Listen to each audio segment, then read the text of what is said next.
Good morning, everyone, to today's webinar which is organized by Chandigarh Judicial Academy in collaboration with SCC Online. My name is Chetan Singh Gill. I'll be the host for today's webinar. Today's webinar is on right to family, proper custody and protection of children, developing best practices centered around welfare of children. And this session would be taken care by Mrs. Ranjana Agarwal ma'am, who's the AD and a faculty member with Chandigarh Judicial Academy. She took another, earlier she took in one webinar, and we have all our part of it. And today's session would be going for approximately an hour. The things remain the same. First, Ranjana Agarwal ma'am will detail the entire topic, and once the topic has been discussed, the forum would be open for question and answer round, and you can put in your questions in the question answer section, which is available on your screen. I will raise the question and ma'am would answer these questions. Without further ado, I would like to welcome Ranjana Agarwal ma'am and request her to start the session. Ma'am. Good morning, everyone. Chetan has already told you the topic about which we're going to have a discussion, so let's straightway start with the session. Chetan, please put on the PPT. Certainly, ma'am.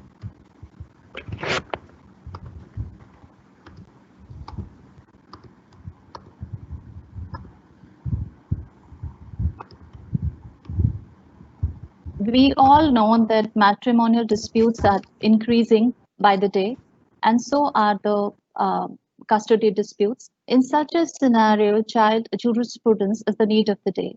It focuses primarily on children's mental and physical well-being, conducive atmosphere for their optimum development. It acknowledges the fact that children, by reason of their physical and mental immaturity, need special safeguards and care, including appropriate legal protection. Children have a right to grow in an atmosphere of love and affection. Accepted the development of child, emotional, physical, intellectual, and moral, can be ensured with a family. Therefore, it is very important for every child to have a family, and the family courts can play a significant role in this. The idea of this presentation is to apprise the family court judges about the tools to be used in child custody cases so that every child gets love and affection of his parents and other family members. So let's first. The Guardian and Wards Act is the main act which deals with custody and guardianship. It authorizes the district courts to appoint guardians, and it is a secular act. It applies to each and every citizen of the country. And taking into consideration the plurality of the Indian society, when a district court is dealing with a matter of child custody, the district court has to decide the matter.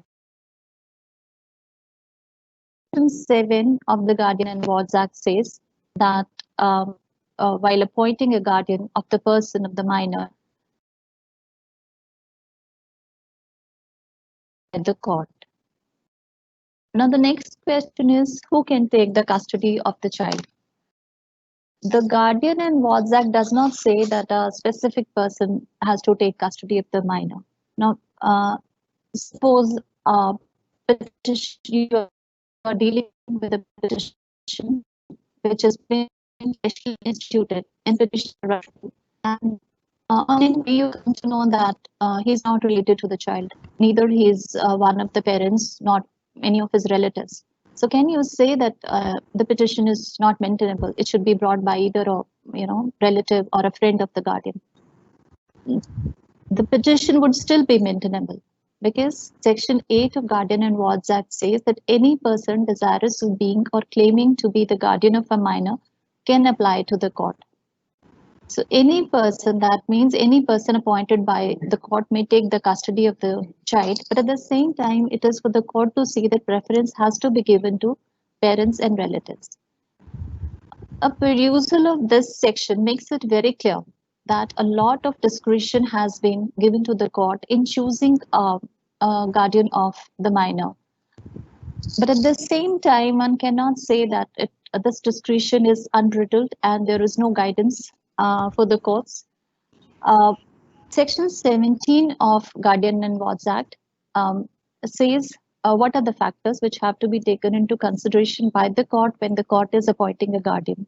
Firstly, it says that the court will consider the personal law of the minor and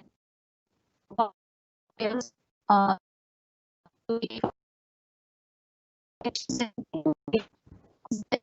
the minor, the capacity of the proposed guardian, the relationship of the proposed guardian with minor, and of course, wishes if any of the deceased.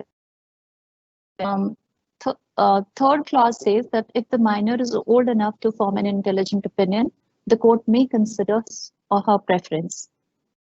Then section 19 also discusses about a situation where the court will not appoint a guardian. Court may not appoint a guardian. It says that if it's a married female, if the minor is a married female, then if the husband is not unfit, then any other person cannot be appointed as a guardian. Similarly, 19B says that if the father or mother of a minor are not unfit, then the court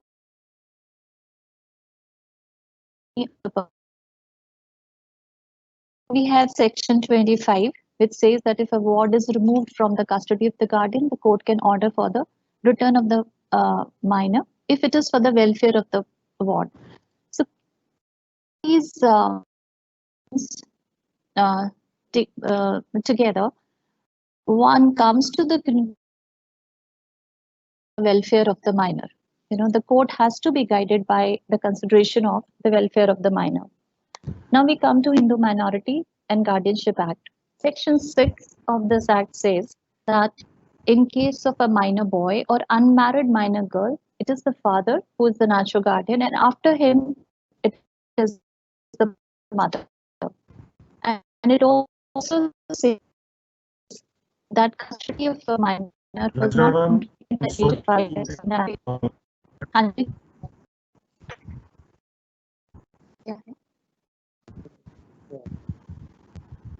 Rajram, can you hear me? Yeah, I can hear you. Now I think there is some, internet issue. So I would can I request you to just switch off the video so that the people can hear clearly. I think your voice is getting disturbed. So I asked Aman, he will switch off the video, but the PPT would be visible, your audio would be visible. Audio would be, we can listen to you. Okay? Yeah. Thank you so much. Okay. Sorry to interrupt. Okay. Can you hear me now? Is it okay? We can hear you. We can hear you. That's only the video has been shut off, ma'am. Nothing else. No, that's not a problem. Okay. Yes, ma'am. Now we come to section 13 of Hindu Minority and Guardianship Act. And this section says that in deciding the guardianship of Hindu minor, the welfare of the minor shall be the paramount consideration. So after going through the Guardian and Wards Act and Hindu Minority and Guardianship Act, one thing is very clear, that the only consideration for the court in appointing the guardian is the welfare of the minor. So another section which also relates to the custody of the minor is section 26 of Hindu Minority. While passing interim orders in any proceedings with respect to custody, maintenance, and education of minor children. And this provision says that regarding and as well as while passing the final decree, it is open to the make orders with respect to custody and maintenance and education of the minor children. Similarly, we have section 38 of Special Marriage Act, where both the parties belong to different religions and they have undertaken a court marriage. So this section 38 is same as section 26, that the court can pass interim orders regarding the custody and maintenance and education of the minor. The next question is, where can the petition be filed? It is very important because this in the courts, there's a lot of dispute about the place where the petition can be filed. Sometimes the mother wants to file a petition where she is residing, and the father, files a petition at his place of residence. The section 9 of the Guardian and Wards Act says that the application would be filed to the district court having jurisdiction in the place where the minor ordinarily resides. So when you are considering a question of jurisdiction, it is very important for you to see where the minor is ordinarily residing. Over the years, we have seen how there has been a constant endeavor on the part of judiciary towards developing best practices centered around welfare of the child. The entire emphasis of custody cases has been on the welfare of the children. Starting with Geeta Hariharan versus Reserve, a very landmark case. In this case, Section 6 was challenged being unconstitutional because Section 6A says that it is the father who is the natural guardian, and after him, it is the mother. So this provision was challenged as being violative of Article 14 and 15 of the Constitution, which guarantee the equality, um, which guarantees equality, and it was stated that this provision discriminated between father and mother on the ground of gender.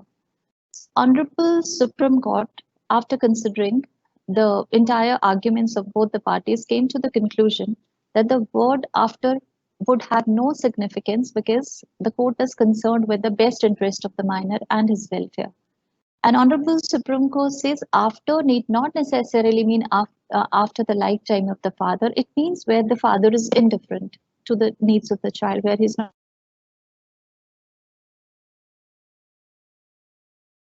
towards the child.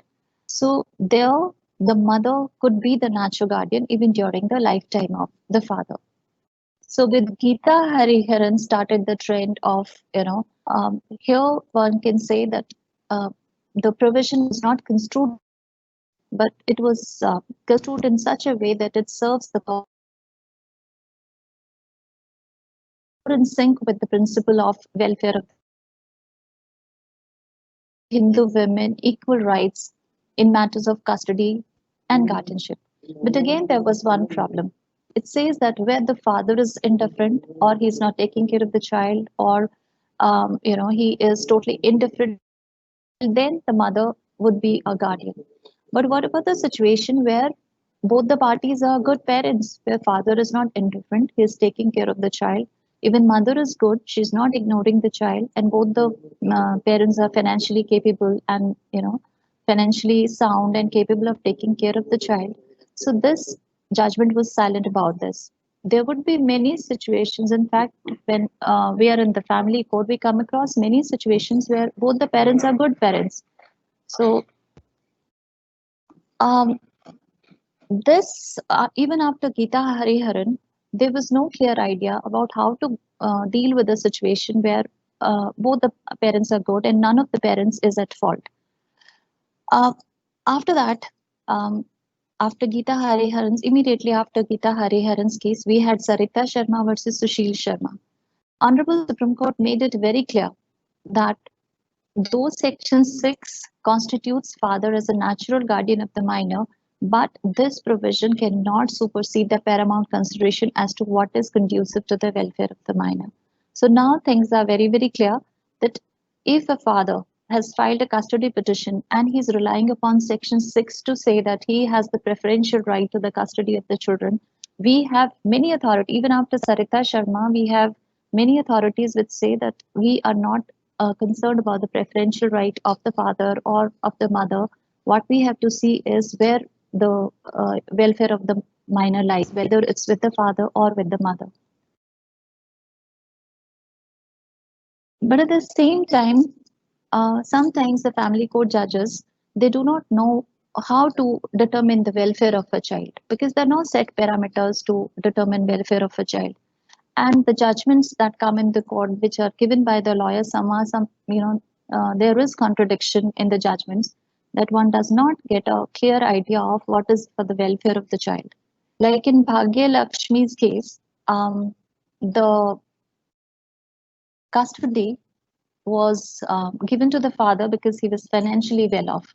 Whereas in Ashok Samjibhai, the custody was not given to the father despite his affluence. Because here, in this case, mother was looking after the child and there was a strong bond between the mother and the child.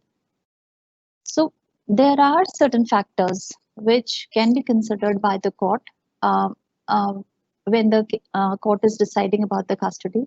The first and foremost for me is the emotional ties and relationship between the child and his parents. It is very important that strong emotional bond with the parent to whom the custody is given, because it is the emotional bond which instills a sense of security, sense of belongingness, sense of stability in the child. So emotional bonds are very, very important. Then mental and physical health. The It is very important to keep in mind the mental well-being, the physical well-being of the child, and his medical needs. If the child is very small, would need regular also. And presence of domestic violence, if at all there is domestic violence at home, so that parent can be denied custody. Ethical upbringing. Now, Honorable Supreme Court has laid a lot of stress on morals and ethics. Good education is another factor which has to be taken into consideration. Economic well-being of the guardian is of course very important, because child needs to be educated, child needs to be given other facilities, he has to be engaged in extracurricular activities. So economic well-being of the guardian is a very important criteria to see to determine the welfare of the child. Then we have safekeeping of the child. Child has to be kept protected from physical and sexual maltreatment. How emotional bond is important, and honorable, you know, um, stated this in this authority. The court had given, in this case, the court had given the custody of elder son to the husband and that of the younger son to the wife. The Honorable Supreme Court says that it was not proper to separate both the brothers who were so close to each other, who were sharing a close emotional bond uh, with each other. So, in the custody of both the children was given to the father, and with visiting rights to the mother. Now, this is the latest judgment of Honorable Supreme Court. Here again, Honorable Supreme Court has laid a lot of stress on the emotional bond, that it is important. Importance has been given to relationship of the parent with child and not to individual characteristics of the parents. This authority is trying to say that we have to conduct a positive test and not a negative test. Normally, what is happening is during the trial, a negative test is conducted. Negative test means the father tries to tell the court that mother is not good, she doesn't have a good character, she is not responsible, she does not take care of the household, most of the time she's out of the house. And similarly, the mother is also project the husband in a bad light, that he's not a responsible father, he does not take care of the finances of the house, most of the time he's out with his friends and things like that. Honorable Supreme Court says that positive test of welfare of the child, and we should not be concentrating too much on the individual characteristics of the parents. Honorable Supreme Court says what is important is, as far as parents are concerned, the guardian is concerned, the maturity, mental stability, whether he has or she has the ability to provide access to schools, moral character is very important, then ability to provide continuing involvement in the community, and financial sufficiency. But all these, even after all these judgments, we cannot say that there is some strict, some formula by which we can determine the best interest of the child. The list can never be. You will also come across, there would not be any, judgment to guide you, because every household is different, every household poses a new kind of a challenge, every child is unique, his requirements are unique in themselves. So we cannot say that there is some formula by which you can determine the best interest of the child. Now this is the latest case of Honorable Punjab and Haryana High Court, where the father was in live-in relationship and custody was denied to him on the ground. Honorable High Court said that the court cannot approve this kind to the society at large, would create an impact on the tender mind of the child. And there are chances that the child would learn that live-in relationship is a way of life. So in this case, the father left the mother, did not take divorce from her, and started living with another woman. So in such a situation, custody was denied to him. But in many authorities, the consistent view of our High Court and of Honorable Supreme Court is that the children should not be uprooted from their familiar surroundings. Suppose a child has been living with one parent for a long time. Then effort of the court should be that the child is not uprooted from the surrounding where the child has got adjusted to, where he has developed emotional bonds with the family members, with his extended family members, with his cousins, sisters, brothers, and all other relatives. But again, one can say that there has been certain authorities where Honorable Punjab and Haryana High Court and Honorable Supreme Court has deviated from this on the ground of welfare of the child. One such authority is Gaurav Nagpal versus Sumedha Nagpal. Now here, the child since birth was with the father. He had registered with the father. He was very happy with the father. But Honorable Supreme Court came to the conclusion that there was no moral and ethical welfare of the child with the father, because father was not imparting the right kind of values. He was not giving the child the right kind of principles, the right kind of morals. So on that ground, the custody of the child was taken from the father, and mother was appointed the guardian of the child.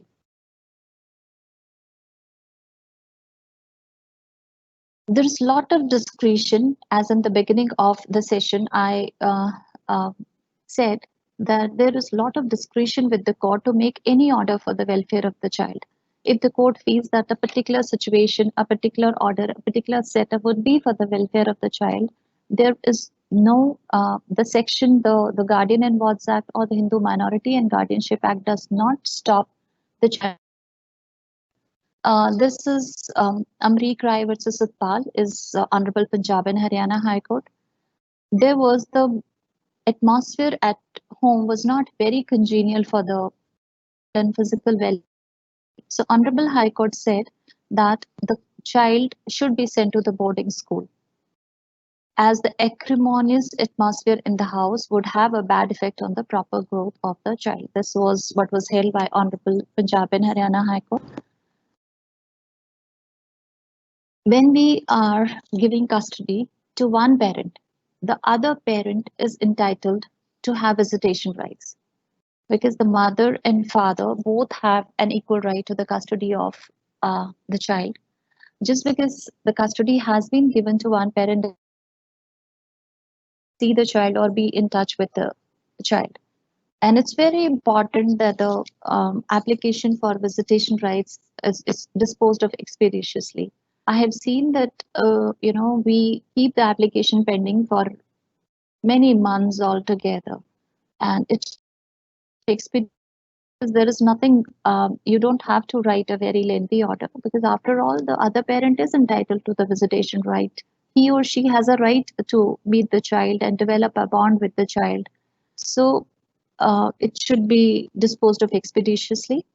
And the place custodial parent would meet the child is also very important. I have seen that the custodial parent, does not want that the non-custodial parent should have that strong bond with the child. So they would come up with all kinds of weird suggestions regarding the place where the child should meet his non-custodial parent. They would say it should be in a place, it should be in a mall, it should be in a parent can have a heart-to-heart talk with the child, or he can spend quality time with the child, because child also has a right to spend quality time with the other parent.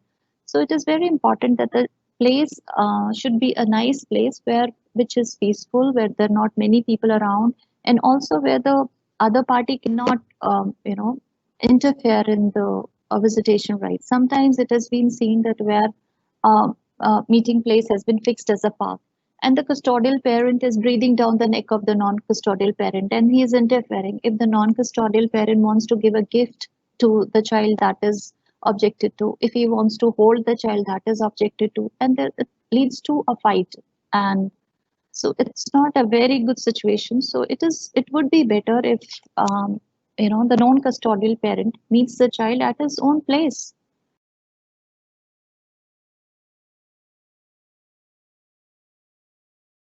We come across many applications where the custody is sought by the grandparents. And there have been cases where the custody has been given to the grandparents as opposed to the parents.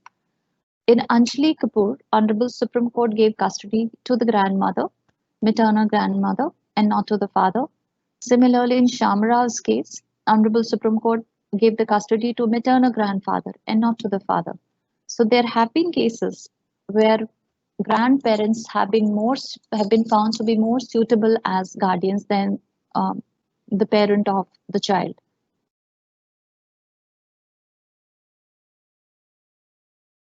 In Haryana High Court, here the custody of the child, the father was dead, and the custody of the child was given to the grandparents because the mother was facing criminal prosecution under Section 306 IPC for abetting suicide of her husband.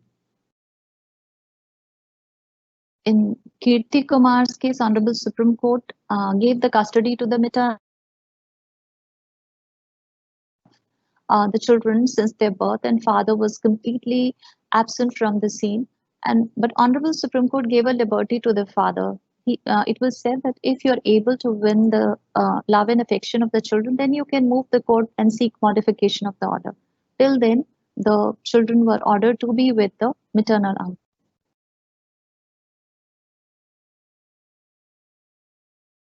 Grandparents also want visitation rights. Are they entitled to have visitation rights? Or can the visitation rights be denied to the grandparents? Can one say that no, it's only parents who are entitled to have access to the children, not the grandparents? But the law is Supreme Court and our High Court have granted visitation rights to the grandparents because grandparents, they have emotional bonds with their grandchildren, and if there is a petition before you where a grandparent is requesting for visitation rights, you have to see whether there is a consistent and caring relationship between the grandparent and the grandchild. If that is the situation, there should not be any hitch in granting visitation rights to the grandparent. And it is very important for you to consider whether the application is bona fide or not. Sometimes it has been seen that the grandparents have never lived with the child, in the sense like there are cases where the woman is turned out of the house, or she leaves the house on her own when she's pregnant. She goes to her parental house and she gives birth to the child in her parental house, and the grandparents they never bother to visit the mother or the child to take. And when the matter reaches the court and the custody battle starts, then all of a sudden the grandparents want the custody also, and they want to have the visitation rights also. So in such a situation, the intention of the grandparents is only to harass the partner and them. So it is for the court to consider that whether it's a bona fide application or the application has been moved only to harass the other party. 17(3) says that the court has to give importance to the wishes of the child if the child is if old enough to form an intelligent opinion. Now, this provision does not mention the age of the child, at what age the court is supposed to take his opinion. So that is for you to consider. A discretion again has been given to the court to consider after talking to the child. If the court feels that the child is intelligent enough and he understands his good and bad, so you can take his opinion into consideration.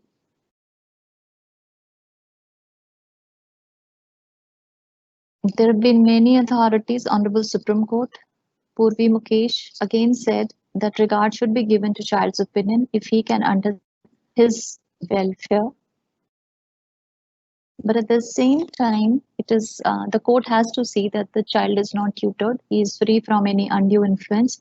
Most of the children, when they come to the court and the judge wants to talk to the child, and the child is called inside the chamber.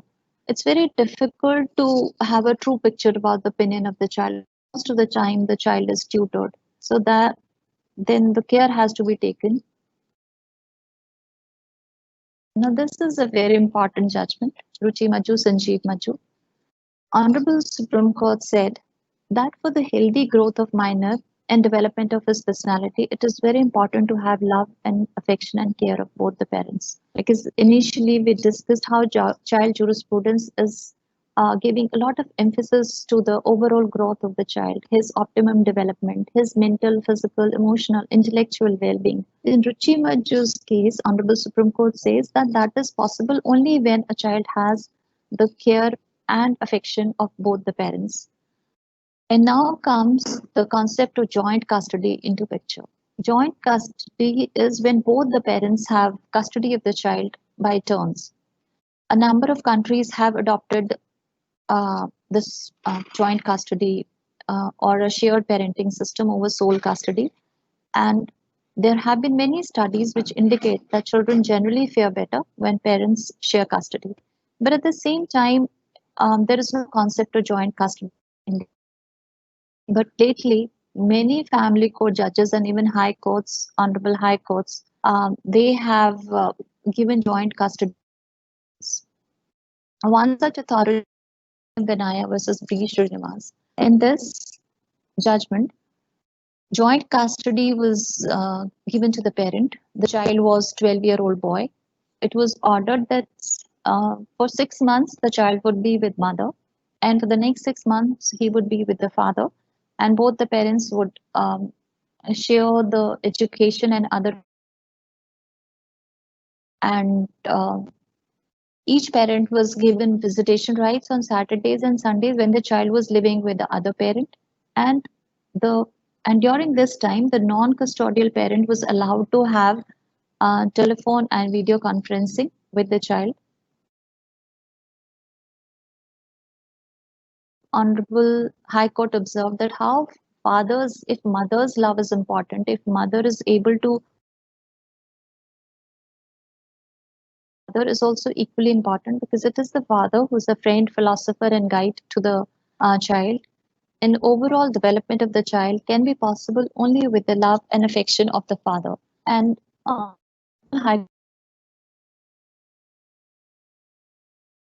record to suggest that the child was ever ill-treated in father's house, or the father was not able to take care of the child. And it was also said that father's care and love has a powerful and a positive impact upon the development and health of a child. And we all know how presence of both the children is important for a child. Father has his own role, he has a different role, mother has a different role in the life of a child. This order was upheld by Honorable Supreme Court.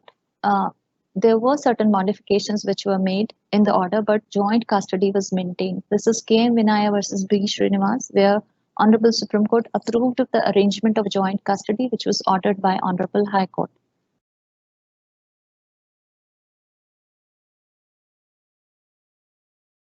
Another judgment, there are not many judgments on joint custody. So another judgment is Sarika Palsokar versus Sachin Palsokar, Bombay High Court. Here again, the joint custody was given to the parents. It was ordered that for 3 days the child would be with one parent, and for 4 days the child would be with another parent. And expenses were divided between them. The vacations were divided, and the festivals were divided between both the parents.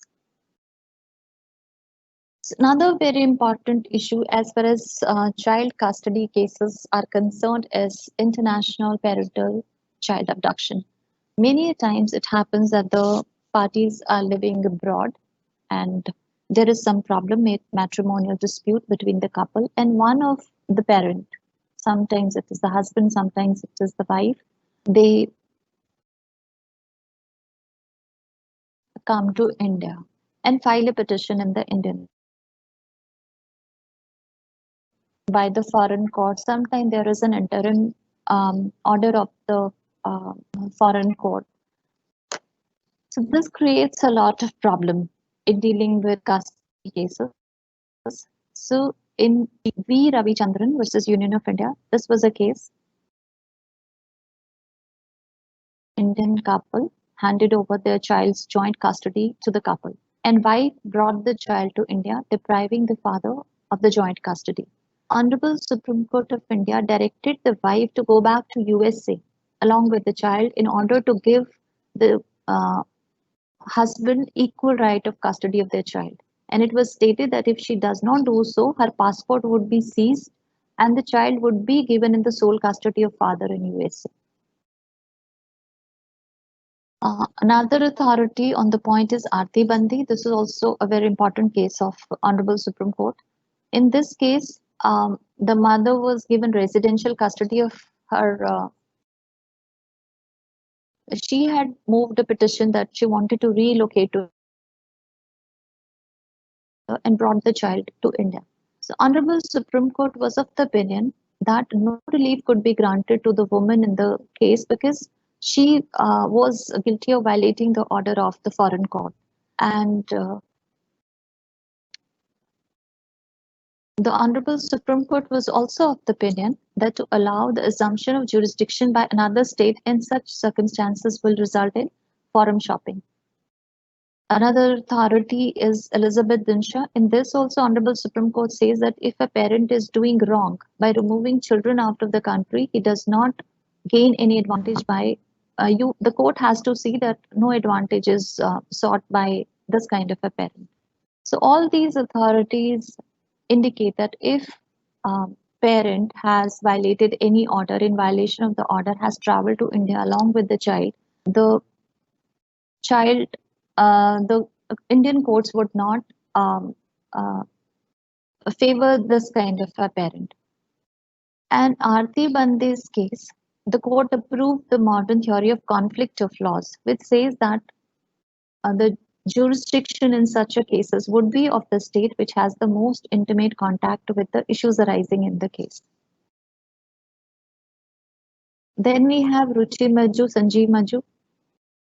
This is a very detailed judgment where Honorable Supreme Court said that we are laying too much emphasis on the principle of comity of courts, that we have to honor the law and the decree of the foreign court. We are laying too much emphasis on the principle of conflict of laws, whereas we should be laying more emphasis on the welfare of the child. Somewhere we are forgetting that in this scenario, the welfare of the child is going in the background. So Honorable Supreme Court in this judgment says that even where one of the parents has violated the order of the foreign court and has come to India and has filed a petition in an Indian court, the jurisdiction of the court is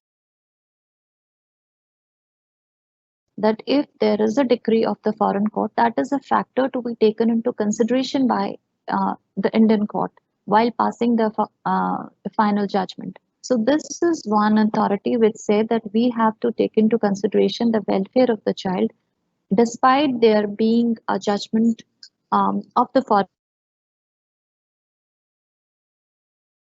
court. The Indian court can still proceed further with the petition. Another very important judgment is Nityanand Raghavan. This is 2017.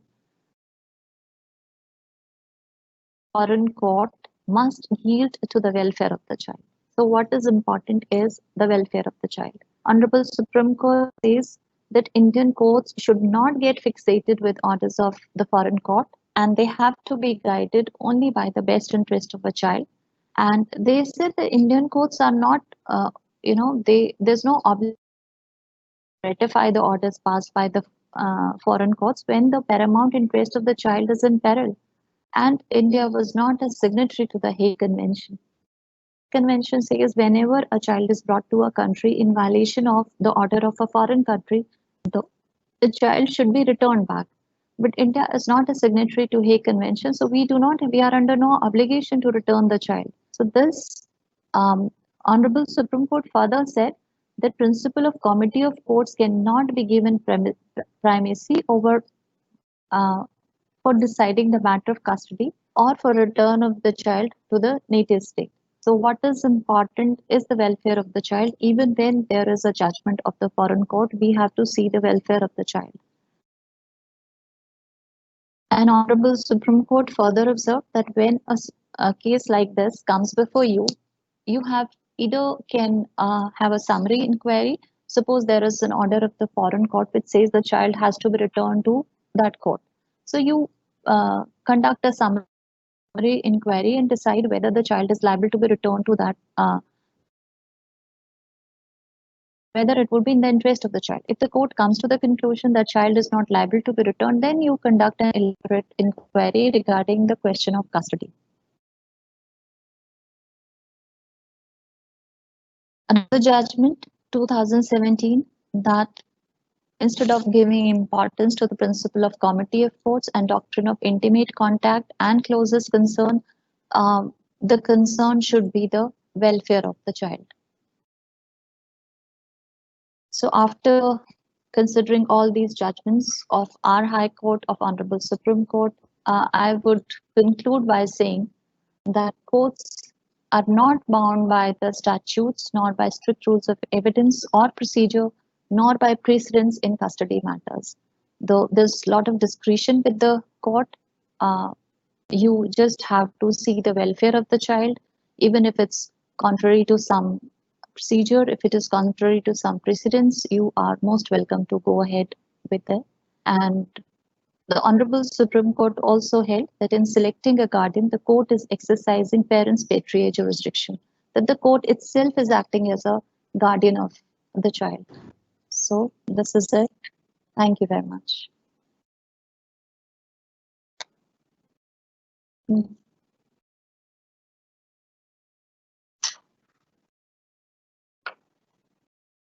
Sorry, can you hear me, ma'am? Yeah, I can hear you. Yeah. Now I can, ma'am. I think you can switch on the video and we can take care of that, because I think try if the video can be on.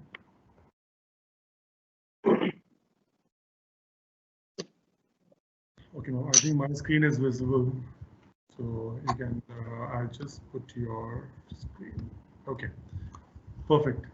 So thank you so much, ma'am. I think we managed to finish it up way before time. Yeah, we only have you. 2 questions. I think, ma'am, this was actually very impressive, because it was a topic that I think a lot of ifs and buts were required in this. But I think in less than 45 minutes, you completed the entire thing, which leaves us with a lot of time to have a discussion around this. Yes. I think I will start I'll share the first question with you, ma'am. So the question is, what is the best solution for custody and maintenance of a children in divorce predicament? In divorce cases. Yes, ma'am. See, we have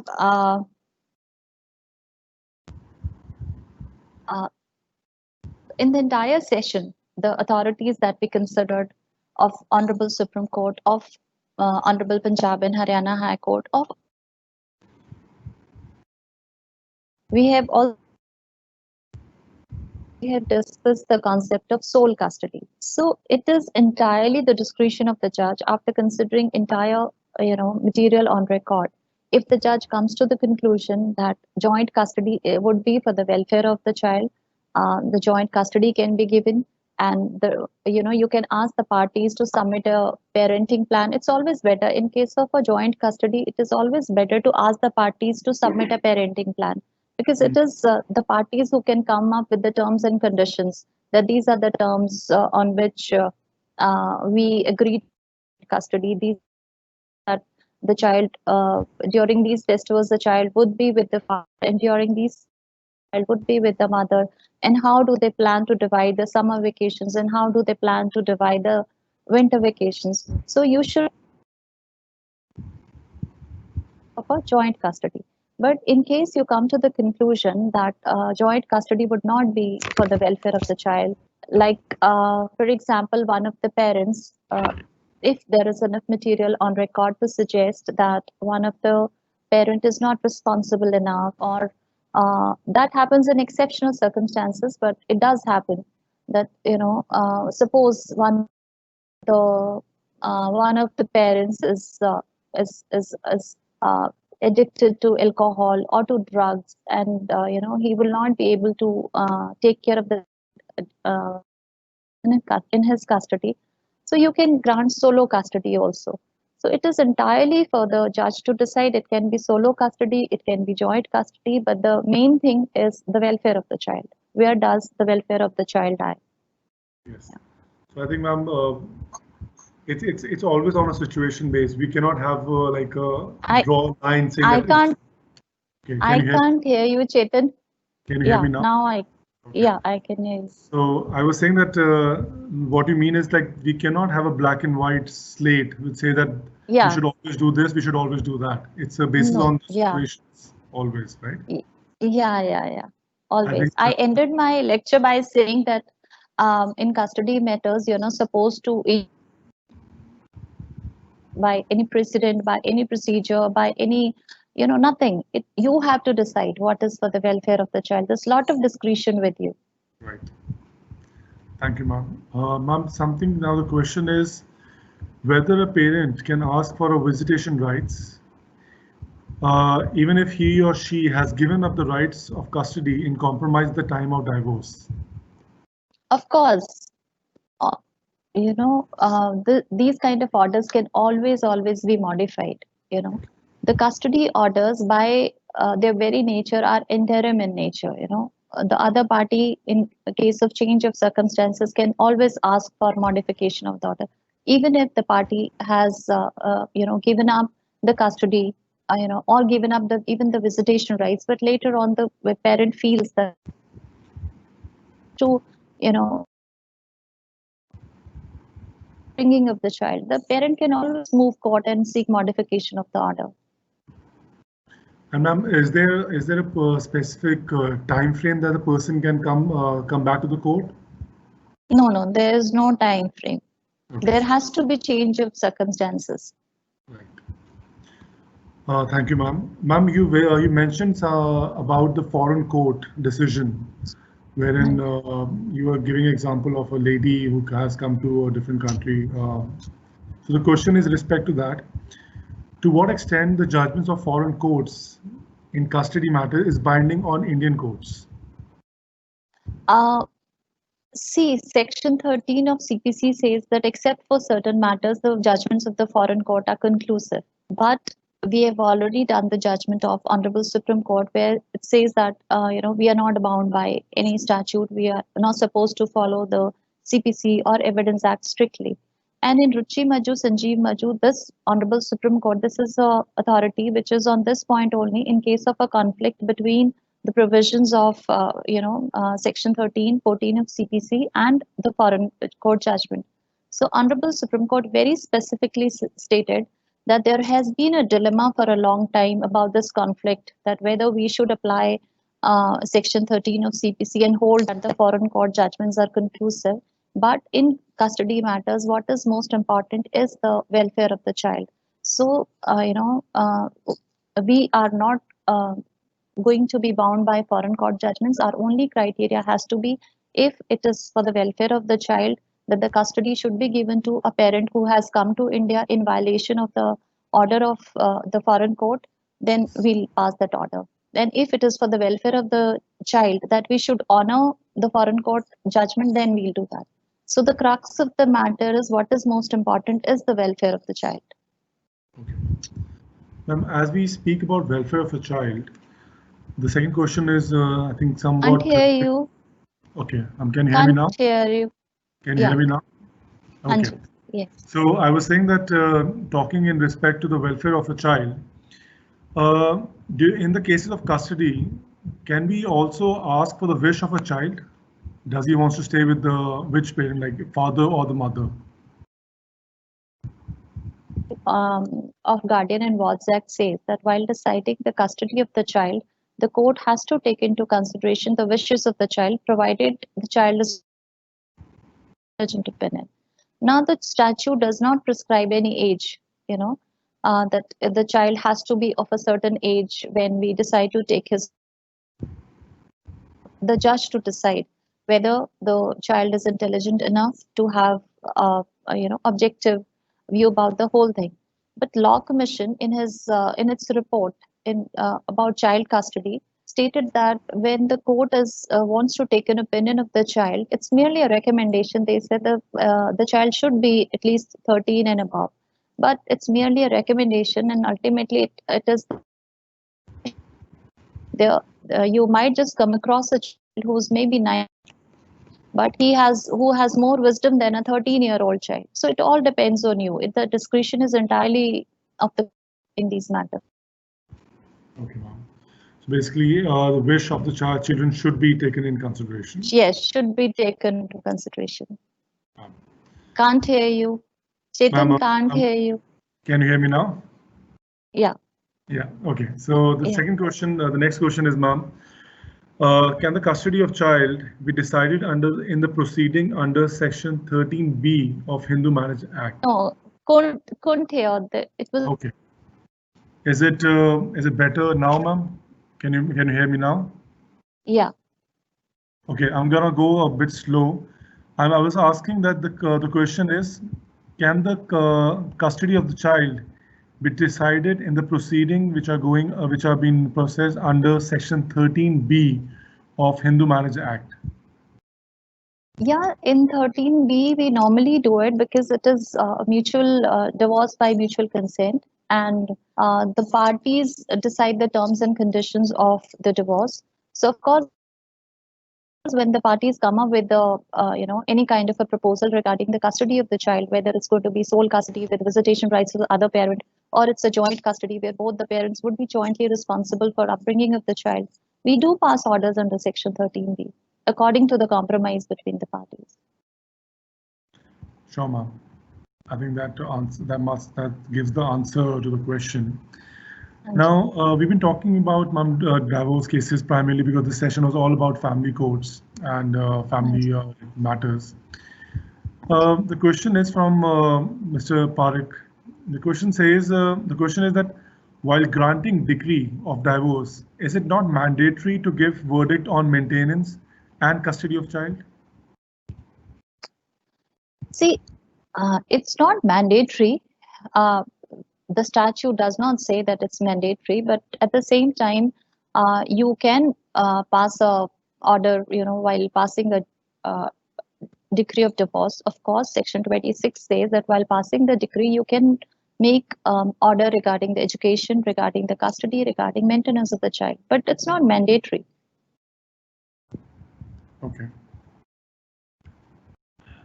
And now the question is, we're talking about the custody of child, and you also mentioned in your session that wherein the court feels that when the parents are not the right, cannot be the right custodian, who cannot be a good guardian, the custody can be given to the grandparents. Yeah. However, this the question that is now being raised is a bit different. It says that let's suppose both the parents are not interested in taking the custody. Not interested. Not what interested. Did you say? Yes, ma'am. Not interested. And there is and the other relatives have no intimacy with the children, with the child. What would we do in this case, ma'am? What should court do in this case? Who has come to the court seeking guardianship? There must be somebody who has come to the court filing the petition. See, if it's a relative, suppose, let's assume, maternal who has come to the court, and since childhood, the child was with the grandmother, and it happens many a times that by the grandparents because the parents are working somewhere else, or because of other circumstances, sometimes children are raised by the grandparents. Now, this situation, if the parents are not interested and it is the grandmother who has come to the court seeking custody of the child, So you have to see whether the welfare of the where would the welfare of the child lie. See, if the parents are disinterested, if you impose the child on them, they may not be able to take care of the child. So we cannot say it's your responsibility. Of course, it's their responsibility to bring up the child. But if they're completely unwanted, they don't want the child, and if you forcefully give the child to the parents, that will not serve the purpose of, then it's not for the welfare of the child. But if you feel that it is the grandmother, she has the financial capability to raise the child, she has a very strong bond with the child, and till now it's she who has been raising the child, the custody can be given to other relative as opposed to the parents.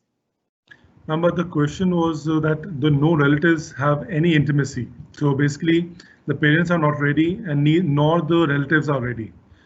It might be a Mhm. scenario that they didn't come for the custody, but it was a decree, it was a divorce case which was going on. And when the question was raised about who will take the custody, everyone said we can't. So in that scenario, what can be done by the court?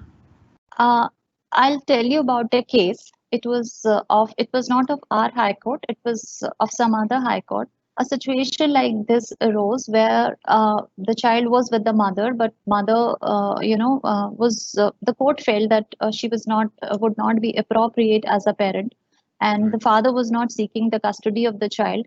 In such a circumstances, the child was sent to some institution. He was sent to some boarding school, and the administrator of the boarding school was called in the court, and he gave an affidavit that we would take care of the child, and we would do charity in this case, and we are ready to spare, we will not charge fee also, and all these things came on record. That institute came forward to take custody of the child and to raise the child and to take care of the education. But when matter to the Supreme Court, Honorable Supreme Court, that situation where the child does not know who is his family, who are his parents, and he will not be able to feel secure. He will not never develop a sense of belonging. He will never be stable in his life. So this kind of an arrangement is not conducive for his mental and physical well-being. This kind of a situation where the parents are not interested and any other relative does not have intimacy with the child, of course, would be a very serious challenge before the court. But then you have to decide, because whatever you feel is for the welfare of the child, whether friend or any other person, if any person which the court feels can be appointed as a guardian, any arrangement can be done in such a scenario, but that has to be the welfare of the child.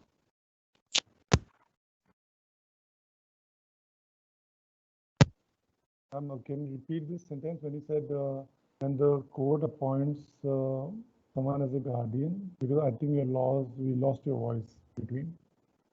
I also couldn't hear you in between. I couldn't hear you. Would you please repeat? What did you say? Now can you hear me, ma'am? Yeah, I can hear you. I said, could you just repeat the last sentence you said, ma'am, about that the court has to appoint the guardian, and then we couldn't Yeah, understand. yeah. I was saying that it's a very tough kind of a situation. It's a challenge. The parents are not interested in taking the custody of the child, and there is no other relative. But in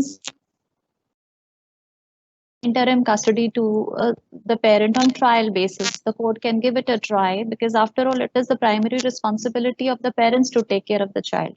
So, you know, Okay, ma'am. I'll move to the next question. I hope you can hear me now. yeah. Okay. So whether application moved by mother seeking visitation rights of child whose custody is with the father is maintainable interpretation under Act. Your voice is breaking. I can't hear you. Can you hear me now? I think there's some Yeah. internet today. So I think No, we. Can you hear me? hear you, ma'am. I hear you, but in between the voice just gets lost. Yeah. I think we'll figure that out after this session. Might be a different weather today. But ma'am, I'll try again asking the question. I hope you can hear me, ma'am. Yeah, I can hear you. So the question was whether the application moved by mother seeking visitation rights of child whose custody is with the father. Visit. Can't hear you. Couldn't hear you in Ma'am, between. we talked about It's an the mother. application by the mother seeking visitation rights. After that, I couldn't hear you. Yes. Ma'am, whose custody is with the father. The father has the custody. Okay. Is it maintainable under petition under Domestic Violence Act? Custody, Domestic Violence Act. See, I can't say anything about Domestic Violence Act, but of course, when the mother wants a custody, so she can, move an application under Section 26 of Hindu Act. She can move an application under Guardian and Wards Act. Okay, ma'am. I'll move to the next question. The question is, and let me know, ma'am, the moment I break, I'll repeat the question again for you. The custody of the child is taken from the mother, place A, place B. 6 months ago. Can you hear me, ma'am? I think I'll switch off my video and see if that helps. Is it any better, ma'am? Yeah, I can hear you now. Okay, I think it should be visible because I've just switched off my video, so it should do some better. Okay, I'll repeat the question, ma'am. If the custody of a child is taken from the mother from place A to place B 6 months ago, but the mother didn't file any complaint, can mother file a petition for a custody in court having jurisdiction over place A? Okay. Can you hear me? Yes, ma'am, I can hear you, ma'am. Yeah. See, the jurisdiction part is covered under Section 9 of the Guardian and Wards Act, and it says the petition can only be filed where a place where a child ordinarily resides. So we will have to see where the child is ordinarily residing. First, second, in this petition, the woman saying that the child was taken from and has now child is at point B. You hear? Hello. Ma'am, I couldn't really hear you when you said about Section 9. I couldn't hear it from there. Okay, I'll repeat it. It is Section 9 which talks about the jurisdiction, and Section 9 of the Guardian and Wards Act says that the petition for guardianship would lie at a place where the child ordinarily resides. Now, having said that, in this situation that we have right now, the child was with mother at point A, right? This is what your problem is. And then the child has been taken to a place called at point B, right? So this B is a place of temporary residence of the child. This is not the place where the child ordinarily resides. Right, ma'am. Place where the child was originally living with the mother, that is the place where the child can be said to be ordinarily residing. So the petition would be maintainable A and not place B. There are many authorities on the point. We have our authority, Honorable Punjab and Haryana High Court. This is Arpana Banerjee versus Tapan Banerjee. So Honorable High Court says that one has to distinguish between a person where a child ordinarily resides and a place of temporary residence, where a child has been removed from the custody of a parent. So the place where he has been removed to is a temporary residence. So the petition would lie at place A. Okay, ma'am. I think that's. Would you hear me? Yes, ma'am. I think I understood the entire answer, ma'am. I think the simple answer that you said was because he was taken to the place B, point B, and that was a temporary stay. And Yeah. considering that point A was the main place of his stay, and he's been staying there for a long time, so jurisdiction would be Yeah. of at point A. Yeah, point A. Yes, ma'am. Thank you so much, ma'am. And I'm sorry because I think we are facing for the first time we're facing this kind of issue of audio Yeah. and video, but I think we'll take care of this. But I'm really, really thankful to you, thankful to all the participants who are managing somehow with this problem. Uh, I think one request is from one of And the member that they want if you can share the PPTs, soft copy of the yeah, PPT. sure. Just So tell them to send their mails, yes. a mail ID, and Mhm. I'll ask Chandigarh Judicial Academy to send them the PPTs. Perfect. So I think anyone who wants the copy of the presentation can write Yeah, to Academy, and Academy yeah, can share the same. yeah. That'll be wonderful, ma'am. Ma'am, next question. If in a suit of a declaration of guardian, minor defendant refused to contest the case, and there is Mhm. no guardian, how court should proceed? I think it's a similar question that we had raised earlier, but Nee, what is the question like? There is a suit there's is a filed suit, for there's a suit, declaration that a yeah, but the minor defendant refuses to contest the case, and there is no other guardian, how court should proceed? Basically, there's no one to take the custody. No, I didn't get the question only because Okay, somebody files a petition seeking guardianship of a person, yeah. right? So that cannot be against the minor. I'm just reading the So question. I'll read the question once question, again. yeah, Yeah.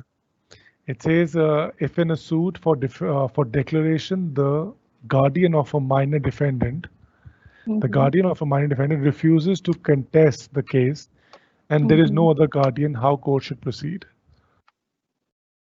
Uh, So I think, see, no, 1 minute. Guardian and Wards Act, there is a entire procedure has been laid down how, what parties have to be implemented.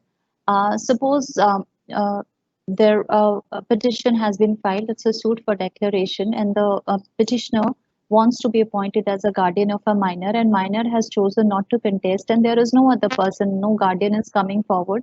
So, in such a scenario, it is for the court to see what would be for the welfare of the child. So, of course, if it is with the petitioner, there's so many things. The question is not complete, I feel, because see, I we will have to consider the where is the child living, where was the child all these years, who are the parents, whether the petitioner who has brought up the petition is a parent or not, where are the parents, whether the parents have died or not. If the parents died, did they leave behind any will? Did the will talk about appointment of a guardian? There's so many factors which you have to see. Suppose a petitioner comes to the court and he says that the parents have died, you know, and minor does not want to contest, and the child has been living with this petitioner only, in this plaintiff only.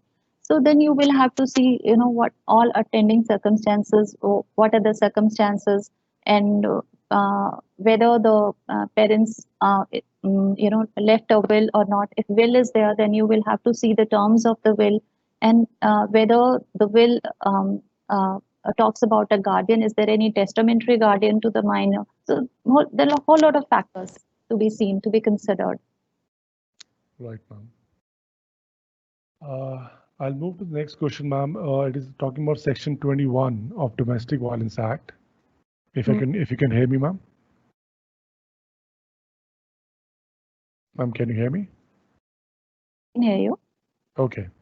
So I'm gonna read the next question. The Section 21 of Domestic Violence Act talks about granting interim custody of the child, but there is no provision as to what would happen in the case the interim custody is granted, but subsequently the complainant is dismissed.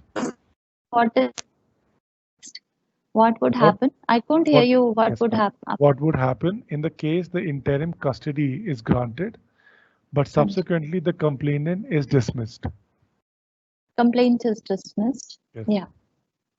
that's the question, ma'am. See, if the complaint is dismissed, the child, of course, to the situation where where he was, because it's an interim arrangement. It is not the final arrangement. Court has not passed the regarding custody. If it is an interim arrangement, so it's back to square one. The process has to start from the scratch. Yeah, of course, it was an interim arrangement. The complainant came to the court and asked for, interim custody. And after that, if the complainant has not appeared to it's finally dismissed, or what? It was dismissed in default, or what? I mean, it says that the complaint was dismissed. That's it. It doesn't really specify on what basis. Mm-hmm. See, it is the final order that would matter. And if the final order has not been passed, so the interim goes with the complaint. If the complaint is not in existence, the interim order would also not survive. So it's back to square one. Okay, ma'am. Ma'am, now something on the same lines about interim or custody. Now it says if order of interim custody was passed, but the other party is not handing the child to the other party, what conceived steps court can take to implementing the order of interim custody? See, Chapter 4 of Guardian and Wards Act talks about supplemental provisions. 44 and 45 talk about how to enforce the orders that have been passed under the Guardian and Wards Act. Section 45 talks about a situation where an order of interim custody has not been completed. In order to enforce the order, the court can, impose fine on the party and also can send him to civil imprisonment. And this provision does not talk about the limit of the civil imprisonment. You can send him to jail until the custody is handed over. The party, will be in the jail. Okay, ma'am. Ma'am, the second question is about if it's the claim of the mother only, but she didn't file any complaint nor file any document to show that the child was ordinarily residing with her. So it's again the case of a custody. Now the mother is saying the mother is claiming. Mother is claiming the custody. Yes, and but she didn't file the complaint in the first place, and nor she filed any document to show that the child was originally residing with her. See, when the other, when both the parties are there before you, and the question of jurisdiction comes, whether the court has jurisdiction or not. If the mother is not giving any document, there would of course be some document with the other party. It's not that there will not be absolutely no record of the residence of the child. There would be something where the child was born, where has he been all these years, how old is the child, and there would at least be something on record to show his residence. I don't think there can be a situation where there is absolutely nothing to show the residence of the child. Considering the today's age, rather. Yeah, there would be something. There would be something to show, if the child is with the mother, at least the parties can show that he was with me. Of course, if the child is small, say if the child is very small, child is just 6 months, 7 months, and there is no document in his name, but there would be something, that the child was born, who bore the expenses, who paid the bill with. So at least there can be some document to show whether the child is with the mother or with the father. So on the basis of which you can determine the jurisdiction of the court. Right, ma'am. This question is about the custody, but now the question is not about law, but it's about can the court take the decision? The question is not about 1 minute. The question is not about. It's not about what is written in the law. It is about can the court give the custody on weighing the basis of emotions of mother or father. Can the custody be given on basis of emotions? Basis of emotions of the parents. No. only on the basis, how would you safeguard the interest of the child? Who would send her? Who would pay the bills? The child has to be sent to the school. His health has to be taken care of. His education has to be taken care of. Suppose, we are confronted with a parent, one parent only has emotions, and the other parent, and it does not have any means, absolutely no means to take care of the well-being of the child. So we cannot, solely on the basis of emotions, we cannot decide the custody. There are so many other factors which have to be taken into consideration. Like you've been saying that the welfare of the child is the primary. Yeah, we have to see the welfare of the child, and welfare includes so many things: his health, his education, his extracurricular activities. His So many overall things. Overall well-being. Yeah. Ma'am, I think that that does make sense, and that's why I was a bit hesitant to ask that question. Moving to the next and the last question, ma'am. The question is, could you please explain what kind of custody order can be passed regarding children under Domestic Violence Act if an application is moved in regards by the mother No, before one minute, I couldn't hear. Okay, I'll repeat it, ma'am. And I'll go slow. Could you please explain what kind of custody order can be passed regarding children under Domestic Violence Act if an application is moved in this regards by the mother before JMIC? If application is moved in regards by the mother before a JMIC.